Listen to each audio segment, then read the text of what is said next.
Hey YouTube, today we're going to compare a couple of Colt 1911s, and before we go any further I'm going to show you that neither one of these Colt 1911s have anything in them and we are clear to make a video.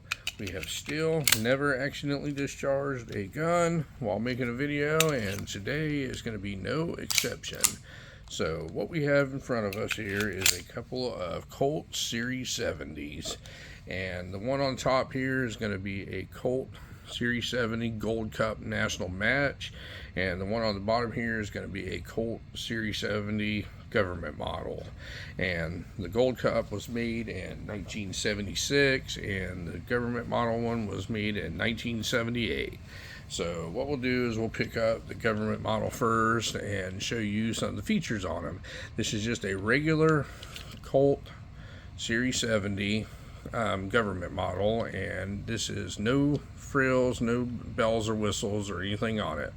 This has been the same design they've had since 1924 until 1970, and in 1970 they came out with what they call the Series 70, and I'll show you some of the close-ups of it. It says Colt Mark IV Series 70 government model 45 automatic caliber, and it has a little horse on it. It has the full walnut grips on them, and what they did is they changed the mainspring housing in 1924 and they put this arched mainspring housing on it, and they put a little bit longer beaver tail on them so you don't get hammer bite on them. They scalloped out the frame here and they put a little shortened trigger on them. But other than that, that's the same design that they had in 1911. So this is more like the A1 model that came out in 1924. And the difference is in 1970 they added a collet bushing on the end of this, and that's what made it called the Series 70. So up until then it was just called the Colt government model, and what made it start being called the Series 70 was this Series 70's collet bushing. And what it does is have these little fingers that lock onto the barrel and increases the accuracy. Now, a lot of people has made some controversy on the internet about these collet bushings breaking and stuff like that, and folks, I've had a lot of these things over the years. I've had several of them and I've never had one break. And as I've brought up many times, I use my stuff and I shoot my stuff and I've never broken one.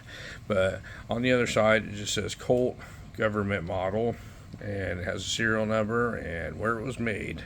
So in the 1970s, these things had a really high gloss finish, and any imperfections you see on this is just some oils and fingerprints for me showing it to you. But in the 1970s, they had that same Colt royal blue like found on the Pythons, the famous Python finish on them, and it just looks like a mirror on these things. Now, they made these all the way up till 1983, and I think around 1980 they put a little bit smaller roll marks on the side, and they weren't quite as big on the side of them, and the finish wasn't quite as glossy. And I have a video comparing a later Series 70 Colt Gold Cup to the one that I'm fixing to show you here, and I'll show you some of the finish differences and some of the decline and finish work that Colt did over the years. I have a real modern one made in the 80s and then one made in the 70s, and the 70s ones like this one are by far probably one of the best ones. So this is a Colt Series 70 government model. If you'll look right on top of the barrel here, let me flip it around here, you'll see it says Colt 45 Auto Mark IV Series 70. So it'll always say that on the barrel on the original ones. But 1978 manufactured, very good condition. This gun's about in mint condition.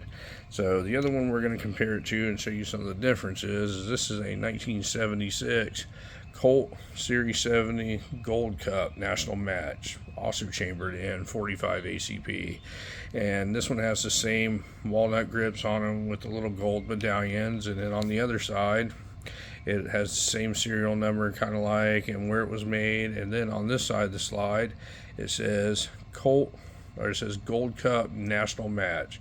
See if I can get this to focus a little bit. See, it just says Gold Cup National Match and has that little gold cup right there on it.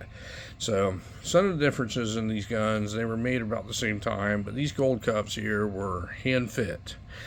And what that means is they went to like the Colt custom shop and they hand selected the slides and barrels and hand fitted them together. And the first difference you notice here is the trigger. It has a self-adjusting, or not self-adjusting, it has an adjustable trigger on it, and it's a little bit different shape. And it is a larger trigger, so it goes further out into the trigger bow right here, and the front of it is wider and serrated. So that's the first major difference that you notice in a Gold Cup. Next thing you're going to notice is it has serrations on the front strap here, and this was one of the first guns ever to start offering any kind of texturing on the front strap. So when you hold on to this thing, it absorbs some of the recoil, and you can hold it in your hand a little bit better. Now on the Gold Cup, they went back to the flat mainspring housing. It offers the same beaver tail on it, the same hammer, but then you start noticing some difference when you get on top. Now this one has what they call Allison adjustable target sights on it, so it's got fully adjustable sights and it's target sights on it, so it's got a lot better sight picture on this gun, a lot better than the government model.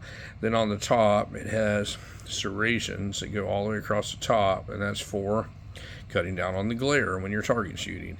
Then if you look at this barrel here, it says Colt 45 Mark IV Series 70, but it's got the little NM on it, and that stands for National Match, because this is a match grade barrel in this thing, so it's going to be very accurate. It also has the collet bushing up front, but if you notice over here, this ejection port is lowered down quite a bit as compared to the government model, and it's flared out right here. Then one of the other differences you're going to notice is the serrations go diagonal on this one instead of straight up and down. So these guns were absolutely, this is like having a custom 1911 from the 1970s. So if you look at them side by side, I'm going to start showing you some of the side-by-side features on them. If you look at the top, you can see the serrations on the right-hand side one on the Gold Cup, and on the government model, it's just a rounded off regular GI style slide. And if you look at the sight picture difference, it's not even close, folks. The Allison adjustable sights on the right on the Gold Cup will super exceed by far the GI style sights on the left, and the GI sights are not adjustable, they're just like pressed in like a dove style. If you look at the sides here, and you'll notice the ejection port, how much lower it is on the Gold Cup than it is on the government model, and there's a little flare on the end, so it ejects shells out a lot easier. The trigger is a lot shorter, and it's non-adjustable on the government model, and if you look at the Gold Cup, it's got quite a bit of a larger trigger, and it is adjustable. Now the beaver tails are going to be exactly the same on the government model as it is the Gold Cup, but the difference is going to be in the mainspring housing, with the flat mainspring housing on the Gold Cup, and you have the arched mainspring housing on the government model. And if you look at the serrations here, you have the diagonal ones on the Gold Cup, and on the government model, it's just going to be straight up and down. So the finishes are going to be about equal and quality, but where you're really going to start noticing the difference on this, folks, is when you start operating the slides on these things. So this government model is going to operate pretty smooth. I mean, Colt really did a good job putting these together, but when you pick up one of these Gold Cups, it's a whole different ball game, folks. I mean, this thing just works like it's on ball bearings. It is absolutely so much different. Now the trigger feels a little better, it's a little bit lighter on the Gold Cup, a little bit crisper, but there is no bad 1911 triggers, folks. Just a little bit heavier, but these guns are made 2 years apart, and they're very comparable in age, so I figured they'd be good ones to show off the differences in them. So basically you have your basic government model here on the left, and you have your souped up, very customized competition Gold Cup here on the right.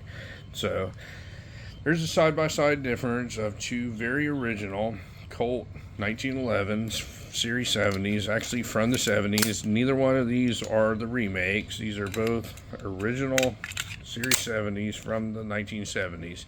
If you have any questions on these or anything that I did not go over in this video, feel free to reach out to me, and I'll try and answer any questions that you may have. But anyway, folks, thank you very much for watching this video today, and you folks have a great day.